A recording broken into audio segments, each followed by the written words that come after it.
pikkusen vasta. Ei näköjään. Yksi juoksu, mutta lyöjät loppuvat.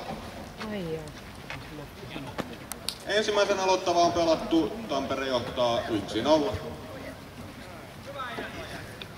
Ja kuten ehkä osa yleisöstä huomaa, Tampereen on saapunut uusi digitaalinen tulostaulu.